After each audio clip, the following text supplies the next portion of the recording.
Bienvenue à la leçon 2.2. C'est une continuation de ce qu'on a appris en 2.1, mais maintenant, cette fois-ci, nous allons apprendre des règles pour multiplier les nombres entiers. Revisitons quelques mots de vocabulaire en mathématiques. Vous avez déjà appris, mais il faut peut-être revoir. La distributivité est une façon de multiplier en séparant un chiffre plus grand pour rendre des multiplications plus faciles à faire dans la tête et sans erreur. Alors, nous avons deux exemples ici. À gauche, c'est 3 fois 19. Et le 3 est assez facile, c'est un petit chiffre, mais 19, on pourrait séparer en 10 plus 9. Alors, voyons là, 3 fois 19, on sépare ça en 3 fois 10 plus 9. Nous allons multiplier le 3 par le 10 et le 3 par le 9. Alors, 3 fois 10 plus, parce que c'était une addition ici, 3 fois 9. Le 3 fois 10 nous donne 30 et 3 fois 9 nous donne 27. Tout ce qu'il faut faire après, c'est l'addition de 30 et 27 qui nous donne 57. L'exemple que je viens de faire a des nombres entiers, mais les deux sont positifs. Si nous regardons l'exemple à droite, c'est la même idée, sauf c'est avec un 19 négatif. Alors, 3 fois négatif 19. Nous pouvons séparer ce négatif 19 de deux façons différentes. Vous voyez ici, c'est 3 fois négatif 10 plus négatif 9. Négatif 10 plus négatif 9 est la même chose que négatif 19. Par contre, nous pouvons faire comme ça, où on fait 3 fois négatif 10 moins 9.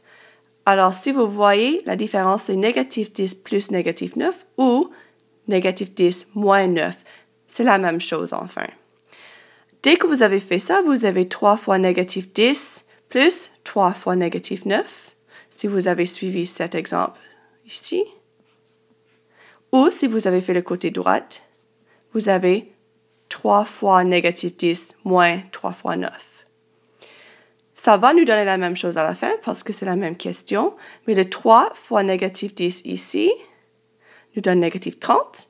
Et comme c'était une addition là, ça reste addition ici. Et le 3 fois négatif 9 me donne négatif 27. Négatif 30 plus négatif 27, c'est négatif 57. À droite, si vous avez utilisé l'exemple 3 fois négatif 10 moins 3 fois 9, c'est négatif 30 moins aussi. Et le 27 est positif parce que j'ai seulement fait 3 fois 9 là. Négatif 30 moins 27 me donne aussi négatif 57. Maintenant, la commutativité. C'est un grand mot pour un concept très simple. Tout ce que ça veut dire, c'est que je peux changer l'ordre des chiffres dans ma multiplication et ça veut dire la même chose. Alors, regardez ici, 3 fois 4 est la même chose que 4 fois 3. Ou 12 fois 1 est la même chose que 1 fois 12. Alors, si vous faites ça, c'est pour les multiplications ou pour les additions. Mais la commutativité n'est pas pour une division ni une soustraction. L'ordre pour ces deux est important. Mais pour la multiplication et l'addition, si l'ordre est différent, ça ne fait rien. Il faut faire attention parce que vous devriez être capable de nous montrer les modèles avec chaque type de question. Alors, si vous voyez une question comme l'exemple qui est négatif 2 fois positif 5, c'est possible que ça pourrait être positif 5 fois négatif 2. Et disons que vous avez une question de carreau. Avec négatif 2 fois positif 5, vous allez enlever des groupes de carreaux. Peut-être que vous pensez que c'est plus facile de mettre des groupes au lieu de les enlever. Et vous faites la commutativité, vous rendez la question à positif 5 fois négatif 2. Oui, ça fonctionne, mais à la fin, nous voulons voir que vous êtes capable de faire les modèles de façon différente, d'être capable d'ajouter des groupes et les enlever. Alors, ne faites pas la commutativité pour éviter de faire un certain type de modèle. Si nous demandons ce modèle, nous voulons voir que vous êtes capable de le faire de cette façon aussi. En plus, si tu vas faire la commutativité avec une question, il faut l'indiquer Par exemple, si la question était 2 fois 3, ça veut dire 2 groupes de 3. Alors, nous allons voir, est-ce que vous avez fait 2 groupes de 3? Si vous nous donnez 3 groupes de 2 pour cette question, nous allons dire que vous n'avez pas bien représenté ce qui était donné. Si vous voulez faire la commutativité, il faut indiquer 2 fois 3 égale 3 fois 2. Et puis, vous faites 3 groupes, chacun a 2 là-dedans. Et vous montrez que c'est ça que vous avez fait. Vous avez déjà appris à faire l'addition et la soustraction des nombres entiers, mais je vais faire une révision très vite là-dessus. Si vous ne savez pas quoi faire pour l'addition et la soustraction, c'est une bonne idée de venir tout de suite en tutoriel, car nous n'allons pas réenseigner ça cette année. Cette année, nous faisons seulement la multiplication et la division. Alors, c'est à vous de refaire les additions et soustractions des années passées si vous n'avez pas bien compris jusqu'ici. Alors, pour des carreaux, jaune et positif et rouge et négatif comme toujours. J'ai pour la première positif 5 plus positif 4. Nous avons appris avant que le signe de multiplication veut dire 2. Maintenant, un signe d'addition veut dire et. Alors, j'ai 5, 1, 2, 3, 4, 5 et 4, 2, 3, 4. Combien de carreaux en total est-ce que j'ai? Si je regarde là, ils sont tous jaunes. Alors, j'ai 9 jaunes. Alors, ma réponse est positif 9. Deuxième question, j'ai positif 5. Alors, ça veut dire 1, 2, 3, 4, 5 jaunes. Et négatif 4 qui est 1, 2, 3, 4 rouges. Quand j'ai deux signes différents ici, je veux créer des paires nulles. À chaque fois que je vois un positif et un négatif ensemble, je vais les enlever ensemble. À la fin, si j'ai enlevé tous ces paires nulles, qu'est-ce qui me reste? Seulement ce petit carreau-là. Alors, ma réponse est positif 1. Troisième question, négatif 5, alors j'ai 5 rouges, et positif 4, alors 4 jaunes. Je fais mes paires nulles, et je vois que j'ai ça comme paire nulle, paire nulle, paire nulle et paire nulle. Alors, il me reste seulement celui-là, alors ma réponse est négatif 1 ici. Pour la dernière, j'ai négatif 5, alors 5 rouges, et négatif 4, alors 4 rouges. Je n'ai pas de paire nulle parce que c'est tout le même signe, et j'ai une réponse de négatif 9 parce que j'ai 9 rouges qui restent. Vous allez voir des similarités entre l'addition et la multiplication parce que, comme vous savez déjà, une multiplication est une addition répétée. Mais comme on fait avec une addition, on fait exactement ce que la question nous montre. Mais pour une multiplication, nous allons faire des groupes où nous allons sauter au lieu de juste faire exactement ce que ça dit. Alors, soyez clairs avec la différence entre les deux. Avec ma droite numérique, mon bonhomme se met à 0, comme j'ai fait avec la multiplication, mais cette fois-ci, mon bonhomme va toujours regarder le côté positif. Et il va faire exactement ce que la question dit. Alors, la première dit, avance par 5. Alors, de 0, on fait 1, 2, 3, 4, 5. Et avance 4. 1, 2, 3, 4. J'arrive à 9. Pour la deuxième question, je remets mon bonhomme à 0, regardons côté positif. Et ça me dit positif 5, alors avance par 5. OK? Et recule 4. Où est-ce que je suis? Positif 1.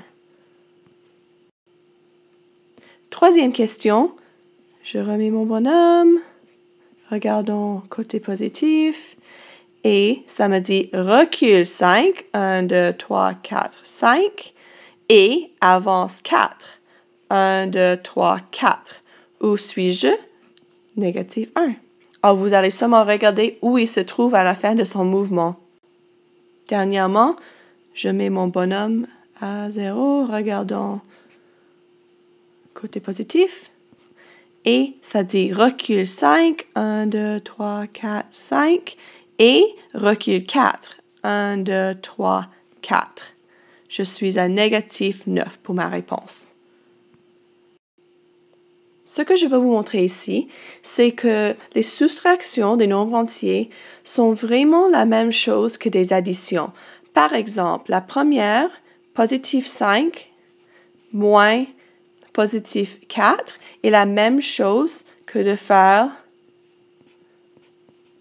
positif 5 plus négatif 4. Alors, enlever un positif est la même chose que ajouter un négatif. Maintenant, vous voyez ici, négatif 5, même chose, moins positif 4 est la même chose que plus négatif 4. Alors, regardez attentivement là, si on enlève un positif, c'est la même chose qu'ajouter un négatif. Et dès que vous savez ça, vous savez déjà comment répondre à ces questions. Ensuite, regardons les deux questions à droite. Positif 5 moins négatif 4. Quand je fais des questions comme ça, et je vois moins, comment est-ce que j'enlève un négatif? Je le vois comme ça. Je prends ça et je joins mes côtés. Et ça devient une grande addition. Enfin, c'est positif 5 plus 4. Et là, négatif 5 moins négatif 4. Je vais joindre mes lignes et créer un grand positif, négatif 5 plus 4. Il y a des méthodes pour quoi, mais ça c'est à venir en tutoriel si vous ne vous souvenez pas de comment le faire. Comme je viens de dire, j'ai mon côté positif ici et négatif là. Mon bonhomme, pour une soustraction aussi, commence toujours à 0 en regardant le côté positif. Mais on a vu que ces questions ne sont pas vraiment ce qu'ils ressemblent et que positif 5 moins positif 4, c'est positif 5 plus négatif 4. Alors, j'avance 5, je recule 4. Deuxième question, j'avance 5 et j'avance 4. Mon positif 5 moins négatif 4 est devenu 5 plus 4 enfin. Troisième question, négatif 5 moins positif 4. Je recule 5 et je recule 4. Alors, j'arrive à négatif 9. J'ai fait un petit erreur ici que vous voyez, ça devrait être négatif là. La dernière, négatif 5 moins négatif 4, devient négatif 5, grand signe d'addition parce que j'ai mis mes lignes ensemble, et c'est plus 4. Alors, je recule 5 et j'avance 4.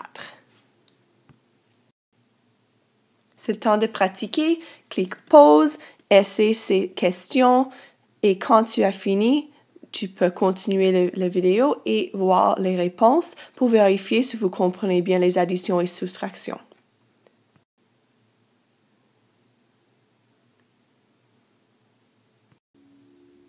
Voilà les réponses.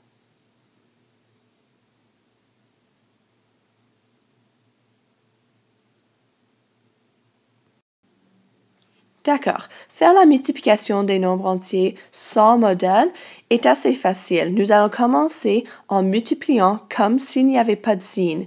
Alors, si j'ai positif 10 fois négatif 3, je vais ignorer les signes et faire 10 fois 3. Je sais que ça, c'est 30. Ensuite, je regarde les signes.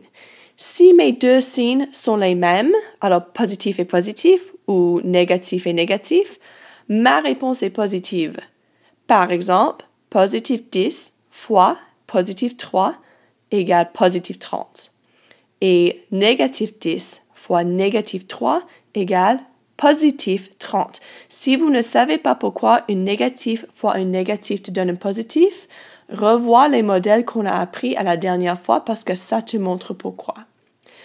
Si tes signes sont différents, tu as un positif et négatif ou un négatif et positif, la réponse est négative.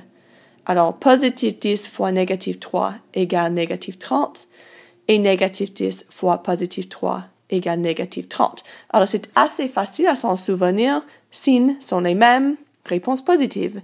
Signes différents, réponse négative. Reprends ta feuille de papier et pratique. Alors, tu vas me dire si le produit sera positif ou négatif dans ce cas. Il ne faut pas faire les calculs, mais juste regarde. Est-ce que ça va être positif ou négatif? Et donne une raison comment tu le sais. Clique pause et essaie ces 4 questions. Voilà les réponses. Alors, la première, il y avait 2 signes différents, alors c'était négatif. Si tu as donné des raisons qui sont différentes de ce que j'ai montré ici, viens montrer tes raisons à ton prof et on peut voir si tu as bien justifié si c'était positif ou négatif ou non. Une autre 4 questions à pratiquer, mais cette fois-ci, vous allez donner le signe avec son produit aussi. Clique pause, essaie les 4. Et voilà vos réponses. Voici une question de défi. Si tu crois que les infos que j'ai déjà données sont assez, arrêtez ici. Si vous trouvez que c'est très facile et vous voulez essayer un défi, vous allez continuer avec cette dernière partie. Alors, si tu veux, parce que ce n'est pas obligatoire, essaie de trouver comment ça fonctionne s'il y a plus que 2 nombres. Alors, jusqu'ici, on a dit que si les signes sont les mêmes, c'est positif. S'ils sont différents, c'est négatif. Mais maintenant, j'ai 3 chiffres ou plus. Alors, la première, j'ai donné, c'est positif 3 fois négatif 2 fois positif 4. Ma réponse est négatif 24. Regardez les 3 autres exemples qui suivent et la réponse qui convient. Pourquoi est-ce que c'est positif? Pourquoi est-ce que c'est négatif? Tu vas créer une règle qui s'applique à la multiplication de nombres entiers quand il y a plus que 2 nombres. Si tu crois que tu as pu créer une règle et tu as compris pourquoi c'était positif ou négatif, essaie la question en bas, ici, pour voir si tu sais si c'est positif ou négatif. Je n'ai pas mis la réponse ici, alors si tu as fait cette question, tu peux venir vérifier avec ton prof pour voir si tu as raison ou non. Et voilà, on a fini leçon 2.2.